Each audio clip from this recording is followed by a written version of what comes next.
মাতা সা, হুজুর কিয়ামত কবে হবে?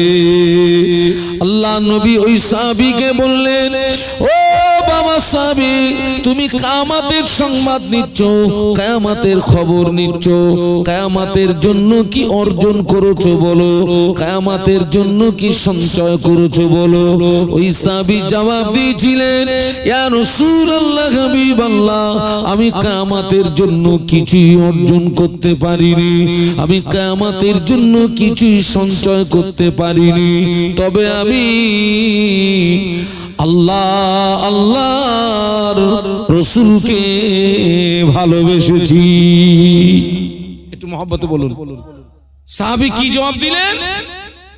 ইয়া রাসূলুল্লাহ, আমি কিয়ামতের জন্য কিচ্ছু অর্জন করতে পারিনি, কিছুই আমার নেই, তবে আমি আল্লাহ আল্লাহর রাসূলকে ভালোবেসেছি। একটু জোরে বলা যাবে সুবহানাল্লাহ? আর একটু মহব্বতে বলা যাবে সুবহানাল্লাহ? আল্লাহ নবী জবাব দিলেন, ও বাবা সাহাবী, তোমার দাবি যদি সত্য হয়, আমি আল্লাহ নবী বলছি, কিয়ামতের ময়দানে ওই দাবি তোমাকে নাজাত করিয়ে দেবে। সেই সেই সাহাবীদেরকে নবী ডাকলেন। আল্লাহ নবী ডেকে বললেন, ও আমার সাহাবীরা, আমার সঙ্গে বদরের ময়দানে যেতে হবে, আবু জাহালের মোকাবেলা করতে হবে, লড়াই করতে হবে, দিন বাঁচাতে হবে, ইসলাম বাঁচাতে হবে। এ ব্যাপারে তোমাদের মতামত কি? তোমরা তোমাদের মতামতটা তোমাদের নবীকে জানিয়ে দাও। এ ব্যাপারে তোমাদের চিন্তা ভাবনা কি? তোমাদের চিন্তা ভাবনাটা তোমরা তোমাদের নবীকে জানিয়ে দাও। ওই সাহাবীরা জবাব দিয়েছিলেন, ইয়া রাসূলুল্লাহ, হাবিবাল্লাহ, হুজুর আপনি আমাদেরকে নিয়ে ময়দানে চলুন, আমরা আপনার সামনে, আপনার পিছনে, আপনার ডায়ে, আপনার বাঁয়ে সর্বক্ষণ আমরা আপনার সঙ্গী হয়ে থাকব। একটু মহব্বতে বলেন না। আল্লাহ নবী নূরের চেহারা দিয়ে একটা হাসির ঝলক ফুটে উঠলো। একটু বলুন না সুবহানাল্লাহ। আল্লাহ নবী তো টেনশন করছিলেন যে এরা যদি আমাকে দেখে, বলুন বলুন, পালিয়ে যায়। এ তো সবে মাত্র মক্কা থেকে হিজরত করে মদিনাতে এসেছে, আমি কি করে বলি এখন ওদেরকে? কিন্তু রাসূলুল্লাহ তানার কথাটা বললেন, সাহাবীরা জবাব দিলেন, হুজুর আপনি ঘাবড়াবেন না, হুজুর আপনি ভয় পাবেন না, আপনি টেনশন করবেন না, আপনি আমাদেরকে নিয়ে ময়দানে চলুন, আমরা আপনার সামনে, আপনার পিছনে, আপনার ডায়ে, আপনার বাঁয়ে সর্বক্ষণ আমরা আপনার সঙ্গী হয়ে থাকব। আর একটু জোরে বলা যায়? আল্লাহ নবী সাহাবীদের সাথে করে নিয়ে বদরের ময়দানে রওনা হলেন। বদরের ময়দানে গিয়ে সাহাবীরা তাবু গাড়লেন। আল্লাহ নবী সাহাবীরা তাবু গাড়লেন। ওই তাবুর ভিতর থেকে একটা তাবুর ভিতরে আল্লাহ নবী প্রবেশ করলেন। আল্লাহ নবী একটি তাবুর ভিতরে প্রবেশ করে আল্লাহ নবী আল্লাহর জমিনে সিজদায় পড়ে গেলেন।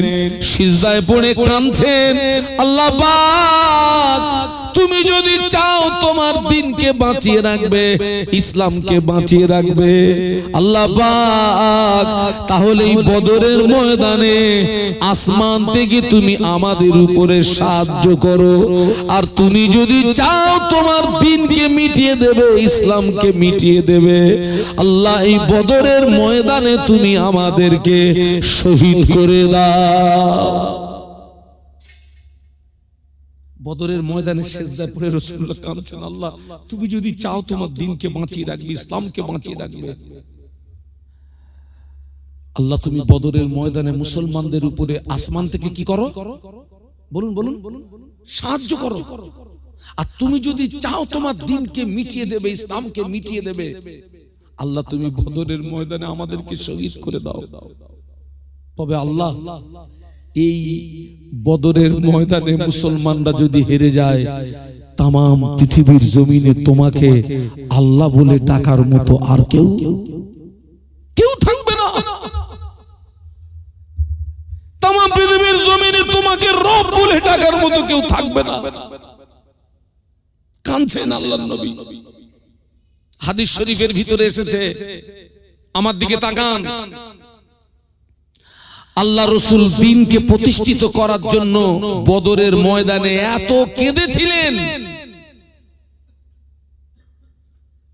বদরের ময়দানে এত কেঁদেছিলেন, অন্য কোন দিন রাসূলুল্লাহ এত কান্না কাঁদেননি। সিজদায় পড়ে কাঁদছেন। কি বাঁচানোর জন্য? বলুন, সবাই মিলে বলুন। দ্বীনকে বাঁচানোর জন্য, ইসলামকে বাঁচানোর জন্য সিজদায় পড়ে কাঁদছেন। একটা তাঁবুর ভিতরে নিরালা নির্জনে একা আল্লাহ নবী সাহাবী আবু বকর সিদ্দিক রাদিয়াল্লাহু আনহু,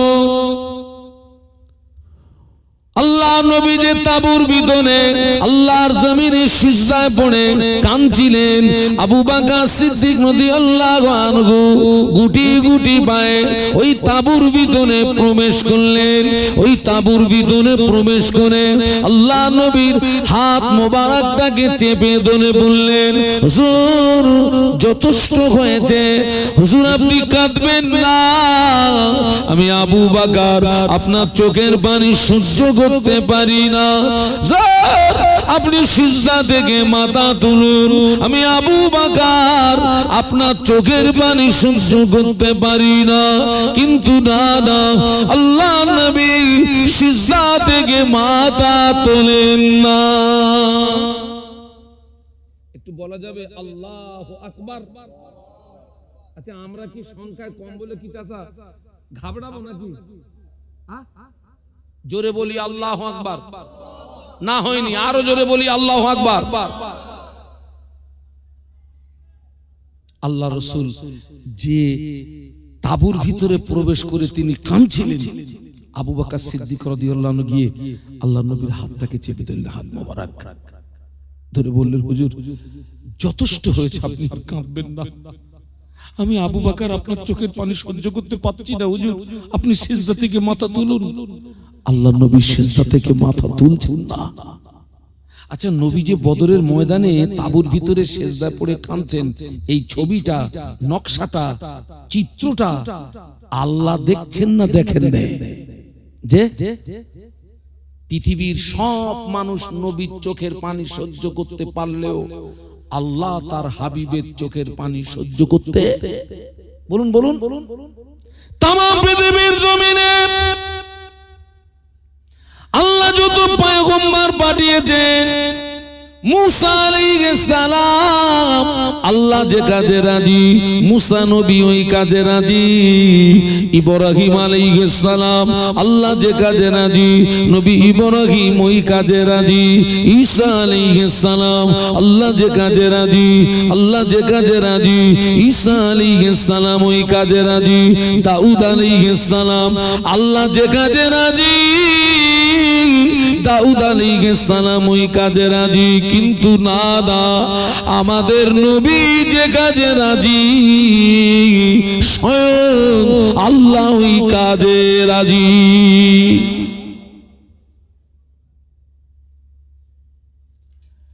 আমরা তো বক্তা মানুষ, একটা কথা বললে আল্লাহ আর একটা কথা আল্লাহ আমাদের স্মৃতিতে এনে দেন।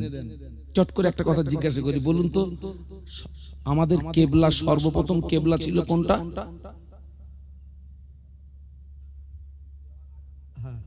বাইতুল মুকাদ্দাস। কোথায় সেটা?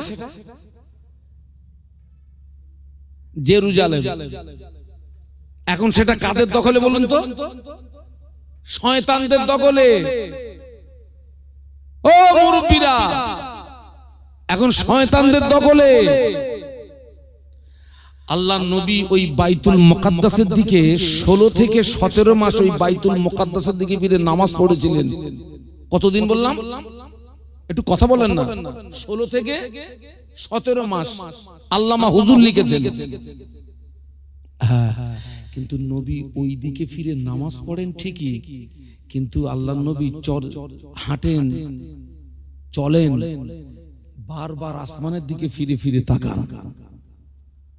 নবীর মনে মনে হয়, আল্লাহ বাইতুল মুকাদ্দাসটা আমার জন্য কিবলা না হয়ে কাবা শরীফটা যদি আমার জন্য কিবলা হতো, আমি মনের দিক দিয়ে খুব খুব তৃপ্তি পেতাম, আমি খুব আনন্দিত হতাম, আমি খুব খুশি হতাম।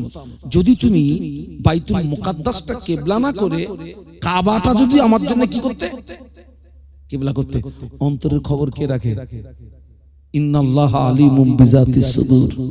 সুবহানাল্লাহ বলুন। আল্লাহ নবী জোহরের 4 রাকাত নামাজের নিয়াত করেছেন বাইতুল মুকাদ্দাসের দিকে ফিরে। এই জায়গাটায় একটুখানি ইখতিলাফ হয়ে গেছে। কেউ বলেছেন আসরের 4 রাকাত ফরজ নামাজ, কেউ বলেছেন জোহরের 4 রাকাত ফরজ নামাজ। অধিকাংশ ওলামারা জোহরের নামাজের উপরে মত বেশি আপনার সমর্থন দিয়েছেন। আল্লাহ নবী 4 রাকাত জোহরের নামাজ বাইতুল মুকাদ্দাসের দিকে ফিরে আল্লাহ নবী নিয়াত করে নামাজ পড়তেন। ওই নামাজের ভিতরে আল্লাহ পাক ফেরেশতা জিবরাইল আমিন আলাইহিস সালামকে দিয়ে আল্লাহ কোরআন নাজিল করলেন।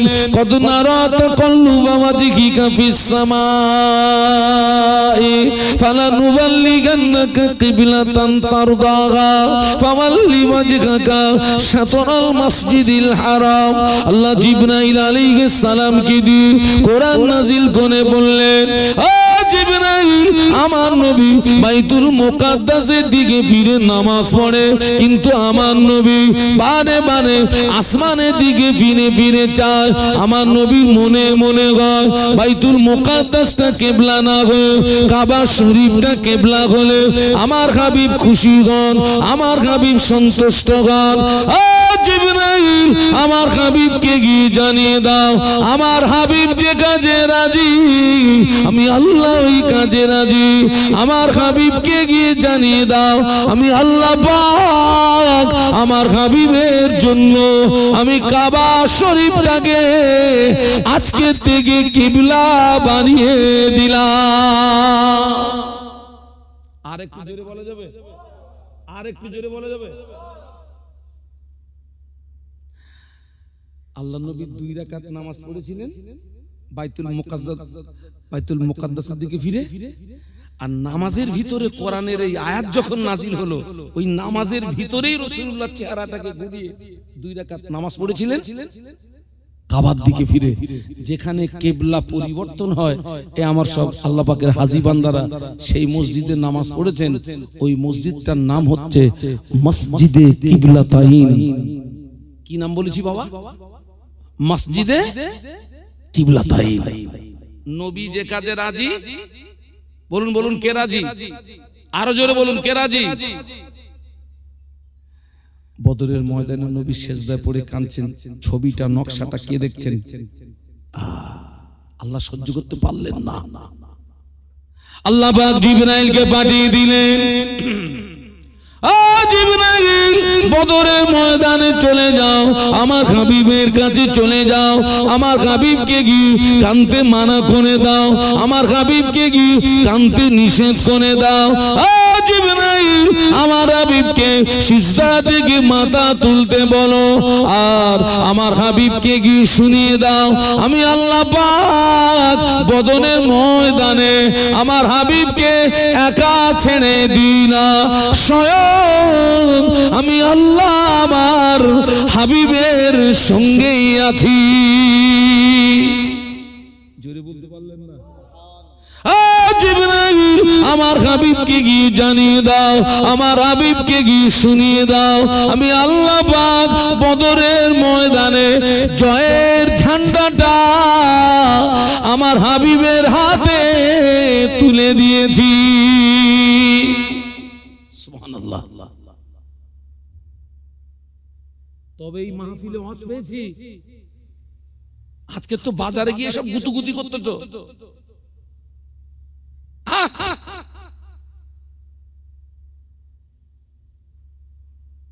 কোথা থেকে পেলাম এই মাহফিল?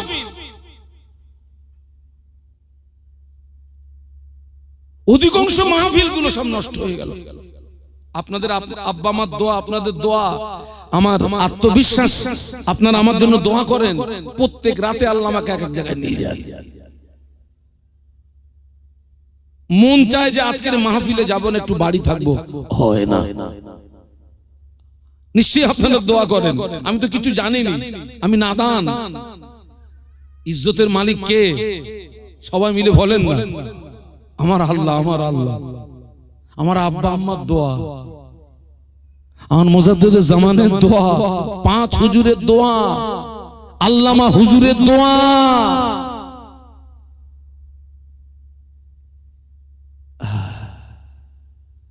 ফেরেশতা জিবরাইল আলাইহিস সালাম আসলেন, আল্লাহর নবীকে সালাম দিয়ে বললেন, হুজুর আপনি কাঁদবেন না, আপনি সিজদা থেকে মাথা তুলুন। আল্লাহ পাক জানিয়ে দিয়েছেন, আল্লাহ বদরের ময়দানে আপনাকে একা ছেড়ে দেন না, বরং আল্লাহ আপনার সঙ্গেই আছেন। এবং আল্লাহ পাক আমাকে দিয়ে জানিয়ে দিয়েছেন, বদরের ময়দানে জয়ের ঝান্ডাটা আল্লাহ আপনার হাতেই তুলে দিয়েছেন। একটু মহব্বতে বলেন না। আল্লাহ নবী সেজদা থেকে মাথা তুললেন, ওহির বাণীটা পেয়ে আল্লাহ নবী সেজদা থেকে মাথা তুলেছেন। আমার দিকে তাকান, আমার দিকে তাকান। সেজদা থেকে মাথা তুলেছেন ঠিকই, কিন্তু ওই বদরের ময়দানে তাঁবুর ভিতরে এত কেঁদেছিলেন, চোখের পানিতে সিজদার জায়গার ধুলি বালু ভিজে আল্লাহ নবীর চেহারাতে জমাট বেঁধে গেছিল, এত কেঁদেছিলেন। বদরের ময়দানে ওই তাঁবুর ভিতরে সিজদার জায়গার ধুলি বালু আল্লাহর নবীর চোখের পানিতে চেহারাতে জমাট বেঁধে গেল। দিনকে বাঁচানোর জন্য, ইসলামকে বাঁচানোর জন্য নবী কাঁদছেন।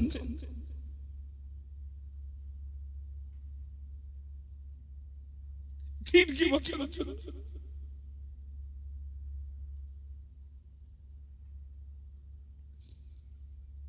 দুঃখ আফসোস, এখানে তো দিনের কথা হবে, সরাসরিয়তের কথা হবে, ইসলামের কথা হবে, কোরআনের কথা হবে, হাদিসের কথা হবে।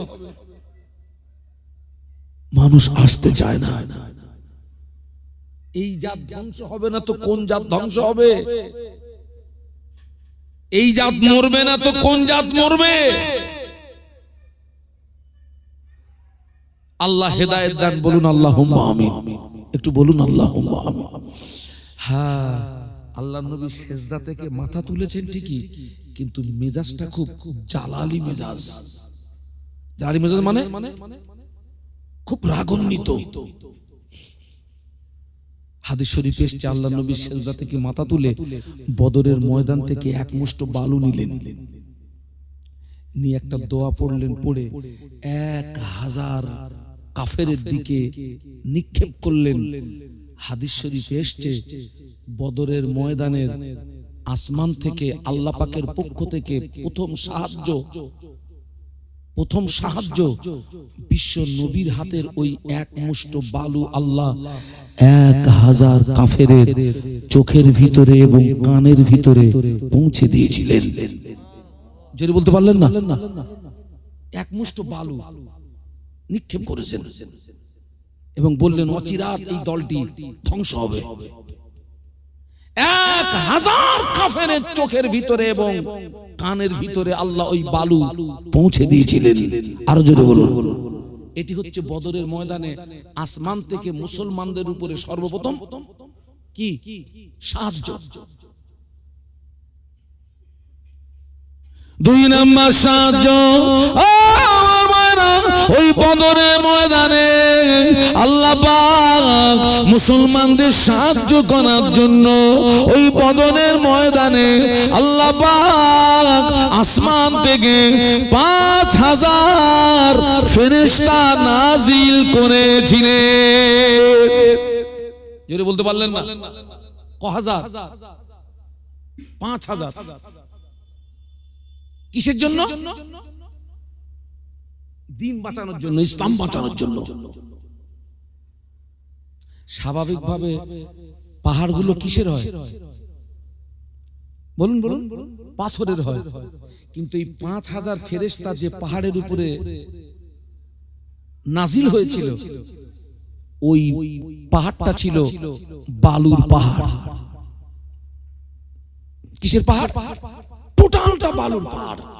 আল্লাহ আমাকে চামড়া চোখে দেখিয়েছেন, আল্লাহ আমাকে বদর সফর করিয়েছেন। সঙ্গে আমার স্ত্রী ছিল, আমার ছেলে ছিল, মেয়ে ছিল। ওদেরকে বললাম নয়ন ভরে দেখে নে, আর পাবিনি।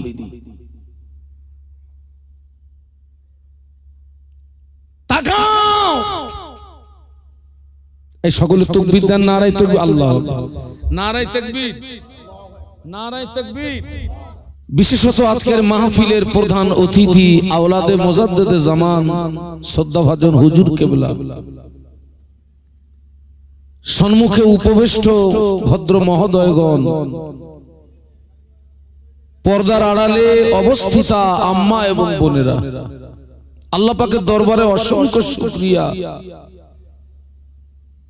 আজকে আমরা সকলে সৌভাগ্যবান, আমাদের খোশ নসিব। কারণ ঠিক এই রকম সময়ে মানুষ বাজারে, চায়ের দোকানে, এক কথায় দুনিয়াবি কাজে আমরা ব্যস্ত থাকি। আল্লাহ পাক আমাদেরকে দয়া করে ভালোবেসে জান্নাতি পরিবেশ, পুত পবিত্র মাহফিলে আল্লাহ আমাদেরকে উপস্থিত হওয়ার তৌফিক দান করেছেন। সকলে কৃতজ্ঞতা প্রকাশে মহব্বতের সঙ্গে বলি আলহামদুলিল্লাহ। বিশ্বনবীর মাজার মুকদ্দাসে জানাই অসংখ্য দরুদ এবং সালাম। সম্মিলিতভাবে অন্তরের অন্তরস্থল থেকে বলি সাল্লাল্লাহু আলাইহি ওয়াসাল্লাম। আলহামদুলিল্লাহ, বাদ মাগরিব থেকে মাহফিলের কাজ শুরু হয়েছে।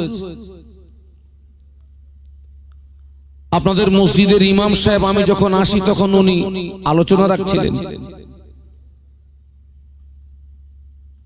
তারপর পরই হাফেজ সাহেব আলোচনা রাখছিলেন। এখন আমি দুটো কথা বলবো। তো আপনাদেরকে প্রথমত একটি কথা বলি। আজকের যে সুন্দর একটা পরিবেশ তৈরি হয়েছে, এই সুন্দর পরিবেশটা যে আমরা পেয়েছি, এই যে মাহফিলে ওয়াজ,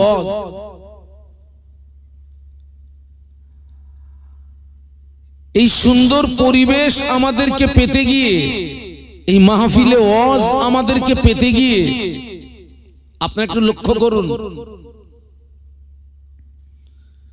বিশ্বনবী মুহাম্মদুর রাসূলুল্লাহ সাল্লাল্লাহু আলাইহি ওয়াসাল্লামকে জীবনে অনেক কষ্ট স্বীকার করতে হয়েছিল। হাজার হাজার সাহাবীদের জীবনকে কুরবান দিতে হয়েছিল। তারপরে আমরা দ্বীন পেয়েছি, ইসলাম পেয়েছি, মসজিদ পেয়েছি, মাদ্রাসা পেয়েছি, মাহফিলে ওয়াজ পেয়েছি। আপনারা একটু স্মরণ করুন তো, ইসলামের প্রথম যুদ্ধ হচ্ছে বদরের যুদ্ধ। সবাই মিলে বলুন, কোন যুদ্ধ? বদর। এই বদরের যুদ্ধে যদি মুসলমানরা হেরে যেতেন, আমরা কি এই সুন্দর পরিবেশ পেতাম? না। ওই বদরের যুদ্ধে মুসলমানরা যদি হেরে যেত, ইসলাম এ পর্যন্ত আসতো না, দ্বীন আমরা পেতাম না, মাহফিলে ওয়াজ আমরা পেতাম না। বিশ্ব নবীর রক্ত ঝরানো ইসলাম 13 বছর নবীকে মক্কার মাটিতে মার খেতে হলো। উহুদের ময়দানে বিশ্ব নবীর দান শহীদ হলো। তায়েফের মাটিতে বিশ্ব নবীর সবচেয়ে বেশি শরীরের রক্ত দিতে হলো। হাজার হাজার সাহাবীর স্ত্রী বিধবা হলো, সন্তান এতিম হলো। তারপরে আমরা দিন পেয়েছি, ইসলাম পেয়েছি, মাহফিলে ওয়াজ পেয়েছি। কিন্তু দুঃখ, আফসোস, আমার কথাগুলোকে যেন আপনারা অন্যভাবে নেবেন না। এক শ্রেণীর মানুষের এই মাহফিলের প্রতি একটা অনীহা ভাব এসে গেছে। মানুষ এখন আসতে চায় না মাহফিলে, মানুষ এখন বসতে চায় না মাহফিলে।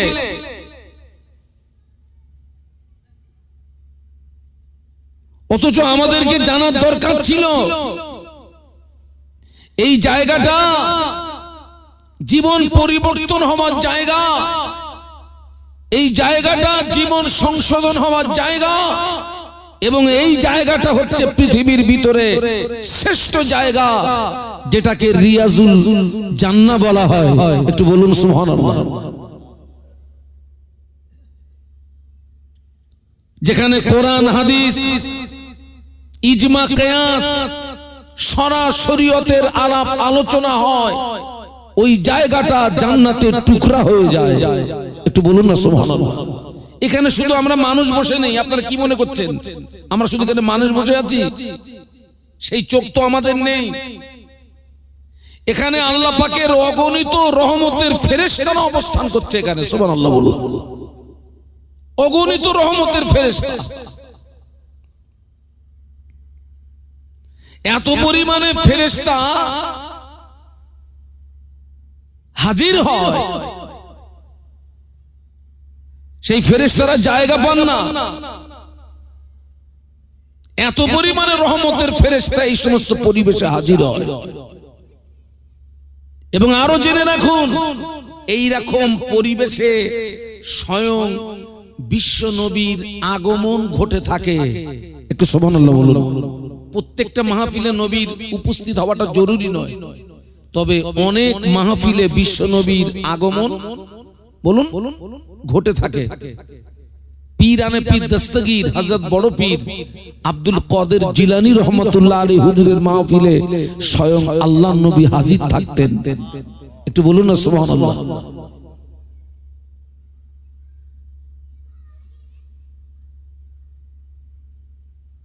পৃথিবীর জমিনে নিকৃষ্ট জায়গা হচ্ছে বাজার। আজকের অধিকাংশ মাহফিলের ঐতিহ্যগুলো নষ্ট হচ্ছে বাজারের কারণে। মেয়ে ছেলে, বেটা ছেলে, নিকৃষ্ট জায়গাকে আমরা পছন্দ করলাম, আর রিয়াজুল জান্নাহ, জান্নাতের বাগান, আমরা সেটাকে পরিত্যাগ করলাম। আল্লাহ আমাদেরকে হেদায়েত দেন। বলুন আল্লাহুম্মা আমিন। বলুন আল্লাহুম্মা আমিন। আমার ভাইরা, পাওয়া জিনিসের মূল্য থাকে না। আমরা ঈমান পেয়েছি, আমরা ঈমান কি পেয়েছি, আর সাহাবীরা ঈমান এনেছিলেন। সাহাবীরা কি ঈমান এনেছিলেন, আর আমরা ঈমান বাপ সূত্রে পেয়েছি, দাদু সূত্রে পেয়েছি, আই কার্ড সূত্রে পেয়েছি, আধার কার্ড সূত্রে।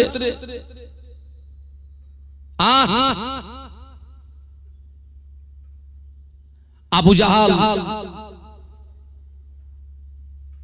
এই ইসলামকে ধ্বংস করার জন্য সেই নবীর জমানা থেকে আজও পর্যন্ত বিশাল একটা দল, তারা কিন্তু চক্রান্ত করেই যাচ্ছে। ইসলামকে কি করবে? তারা বিনষ্ট করবে, ইসলামকে ক্ষতি করবে, ইসলামকে ধূলিসাৎ করে দেবে। কিন্তু আজও পর্যন্ত কেউ পারেনি, কিয়ামত পর্যন্ত কেউ ইসলামকে বিনষ্ট করতে পারবে না। একটু জোরে বলুন, আর একটু জোরে বলুন না। কেন পারবে না? তাম পৃথিবীর জমিনে,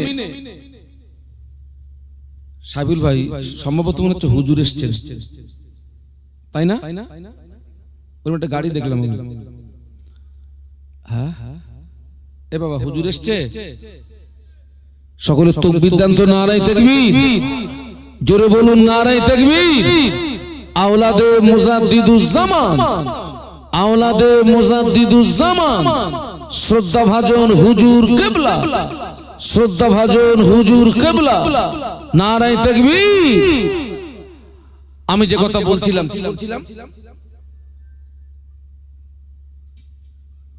আমি কি বলছিলাম?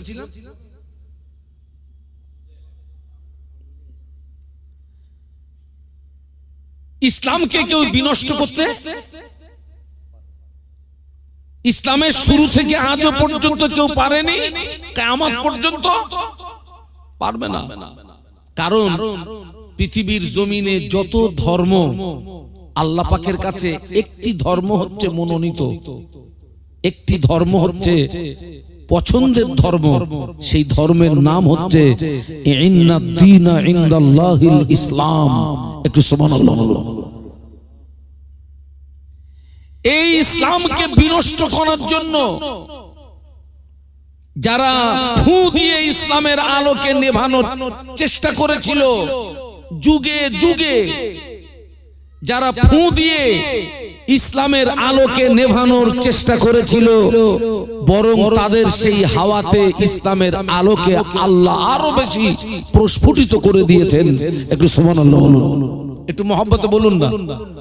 এবং যারা এই পৃথিবীর জমিনে ইসলামকে ধ্বংস করার চক্রান্ত করেছিল, আল্লাহ তাদের ঘরেই আল্লাহ সুকৌশলে, তাদের ঘরেই আল্লাহ ইসলামের বাতিকে জ্বালিয়ে দিয়েছিলেন। একটু মহব্বতে বলুন। আবু জাহাল, আপনারা নিশ্চয়ই ওয়াজ নসিহতের মাধ্যমে শুনেছেন এই আবু জাহাল নবীর সম্পর্কে কি হয়, একটু বলুন বলুন। চাচা শুনেছি না? চাচা এবং ভাইপোর সম্পর্কটা কাছের না দূরের? কাছের। একটা কথা বলছি, আপন ব্যক্তি যতটা ক্ষতি করতে পারে, দূরের মানুষ অতটা ক্ষতি সাধন করতে পারে না। কাছের মানুষ সবচেয়ে বেশি কি করে বাবা? সবচেয়ে বেশি ক্ষতি করে কাছের মানুষ, আপন মানুষ, প্রিয় মানুষ, ভালোবাসার মানুষ। আবু জাহল বদরের ময়দানে 1000 বাহিনী নিয়ে নামলো। আবু জাহল 1000 সশস্ত্র বাহিনী নিয়ে বদরের ময়দানে আবু জাহল হুঙ্কার দিচ্ছে, মদিনা উড়িয়ে দেব, দিন মিটিয়ে দেব, মুহাম্মদকে মিটিয়ে দেব। হুঙ্কার দিচ্ছে বদরের ময়দানে, দিন মিটিয়ে দেব, ইসলামকে মিটিয়ে দেব, মদিনা উড়িয়ে দেব, মুহাম্মদকে মিটিয়ে দেব। আমার দিকে তাকান। আল্লাহর নবী তার জীবনে টোটাল নসিহত করেছিলেন কত বছর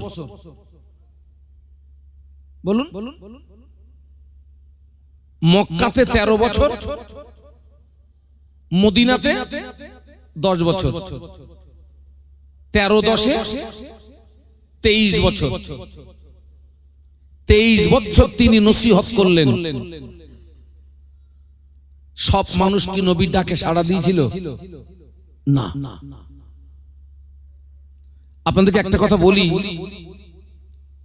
দ্বীন ইসলামকে প্রতিষ্ঠিত করতে গিয়ে যত যুদ্ধ সংগঠিত হয়েছিল, বদরের যুদ্ধ, ওহুদের যুদ্ধ, হুনায়নের যুদ্ধ, আপনার খন্দকের যুদ্ধ, ইয়ারমুকের যুদ্ধ, কোন যুদ্ধে মুসলমানরা কাফেরদেরকে আগে আঘাত করেনি। কাফেররা আগে আঘাত করেছে, মুসলমানরা সেই আঘাতকে প্রতিহত করতে গিয়ে, আত্মরক্ষা করতে গিয়ে সামনের মাথায় যে কটা এসছে, বলেন না, কথা বলেন না, সাহাবীরা জাহান্নামের টিকিট কেটে পাঠিয়ে দিয়েছে।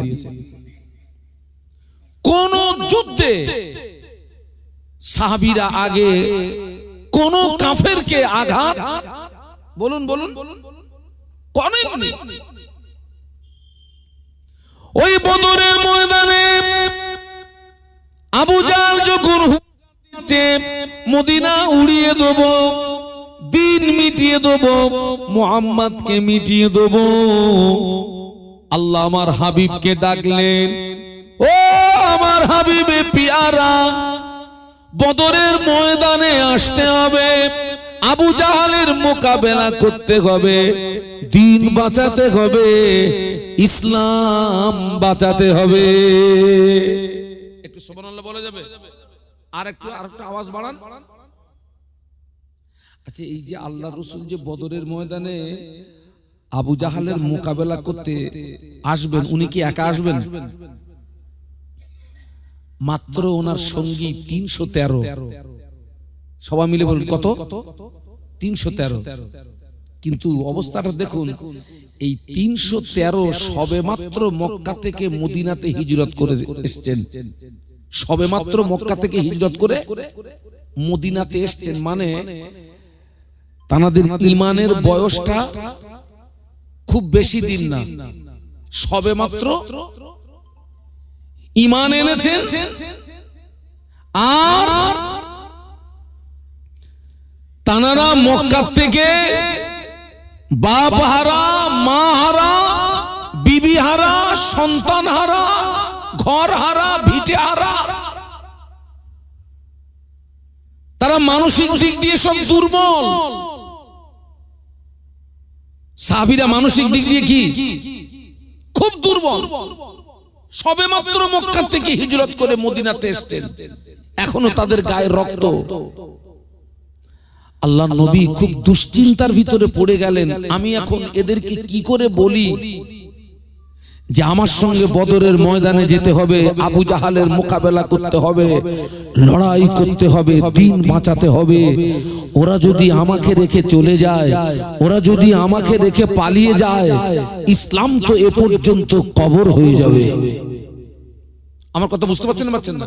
ওরা যদি পালিয়ে যায়, ওরা যদি চলে যায়, ইসলাম তো এ পর্যন্ত সমাপ্ত হয়ে যাবে।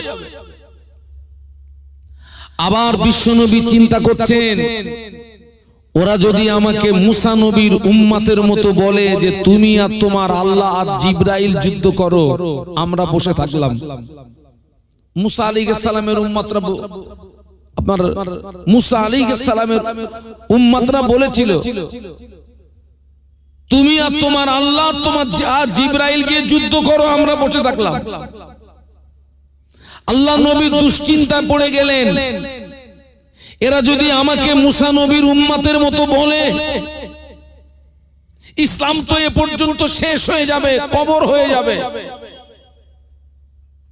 এরপরেও আল্লাহ নবী সাহাবীদেরকে ডাকলেন, কিছু করার নেই।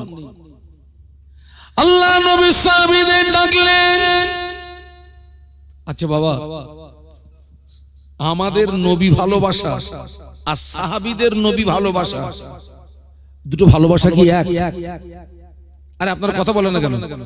আমাদের নবী ভালোবাসা আর সাহাবীদের নবী ভালোবাসা নিশ্চিত দুটো ভালোবাসা, আসমান জমিন পার্থক্য।